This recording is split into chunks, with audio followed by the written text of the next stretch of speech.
I know that you've all seen the insane clips that get posted by FPV pilots around the world. While some do use expensive cine-lifter quads with mirrorless cameras, the vast majority of pilots, myself included, use a GoPro. So today I'm going to run you through my exact workflow, pre-filming to post-filming, and get you shooting cinematic FPV videos like a pro. Now, generally most would only tell you the basics of what to change. I, however, am adding one additional setting change that you may not have heard of or even known had existed, but more on that very shortly. Firstly, let's set the resolution to 5K and the frame rate to 30. When selecting this, make sure to use a 4:3 aspect ratio. You'll see why this is important later in the process.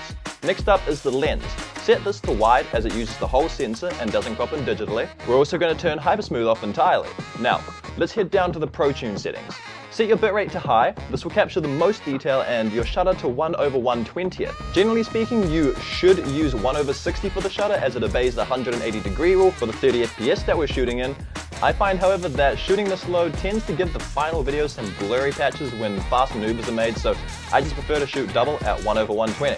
Then we have the white balance. Set this to whatever your day is looking like, so for example, if it's blue skies, you'll want to shoot at 5500 Kelvin, but if it's cloudy, you'll want to spin that up to somewhere around 6000 Kelvin. If you're really unsure about white balance, I'm going to recommend that you either go and do a bit of research, or alternatively, you can leave it on auto and it generates some pretty good results. You may hate me for saying that, but it's the truth. Now, these two settings are possibly the most important to nail. Those settings are ISO min and ISO max. Make sure that both of these are set to 100. This makes sure that your footage isn't changing exposure automatically as you're flying, and this is seriously one of the biggest differences between amateur looking footage and professional footage. The last two settings to set here is sharpness to low and color to natural. I personally find GoPro's flat color profile a little bit too flat and love the results that natural gives me, hence the recommendation. Now to touch on that setting that you may not have even known existed. Later on in this workflow, we'll be using a stabilization software called RealSteady. Now, RealSteady can only work with one video file at a time, which isn't exactly an issue. However, all GoPros split their video into 4GB files that they call chapters. That means, should you be recording for a longer period of time, which would exceed the 4GB per file limit, you'll end up with a few files for the one video. If that video split happens at a point where you're wanting stabilization, like in the middle of a waterfall dive or something, you'd have to stabilize both split clips individually, resulting in a jump cut, as the stability almost never lines up perfectly. As frustrating as this has been for me in the past, there is a feature that you can enable through a program GoPro runs called GoPro Labs. In real simple terms, you download an update for your GoPro, install said update, and then scan a QR code that enables beta features for you to test.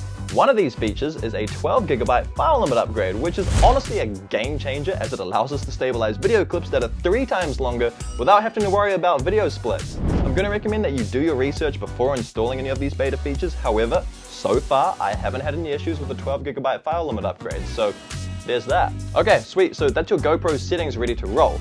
Next up is using an ND filter. An ND filter basically acts as sunglasses for your camera and blocks out different amounts of light depending on the strength of the filter.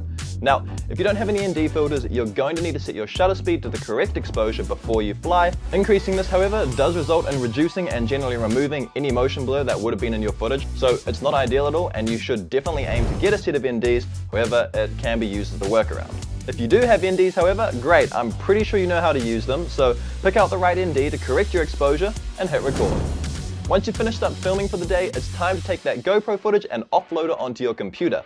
I prefer to remove the SD card and plug it directly into my computer, click into DCIM, then 100 GoPro. Then hit sort by kind, and finally drag all of the MP4 files into your storage location of choice. The other files are for the GoPro to use and are completely unnecessary for us, so don't bother with the extra clutter. Now comes the fun part, stabilization. There are two options you can choose from here, either RealSteady, which is within GoPro's Player app, or GyroFlow, which is a third-party app. The biggest thing to note here is that RealSteady costs $150, whereas GyroFlow is completely free.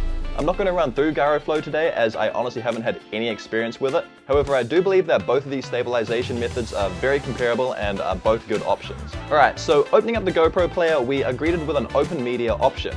You can select all of your footage here, however for now I'll just be showing you one clip. With your video now open within the GoPro player, head down to the RealSteady button in the corner and click on it. You'll be prompted to buy RealSteady here if you haven't bought it already, but if you're like me and own it, you can click on the controls button that just appeared above it and open up advanced settings. For the majority of FPV footage, I like to leave horizon leveling off. However, this can be a great option if you're trying to keep your horizon straight. So the first thing that I'm going to be adjusting today is the smoothness and cropping speed. The optimum smoothness to cropping speed ratio that I like for cinematic flowing footage is around 80 on smoothness and 20 on cropping speed. This stops your footage from zooming in and out frantically, and in the end creates a more appealing image.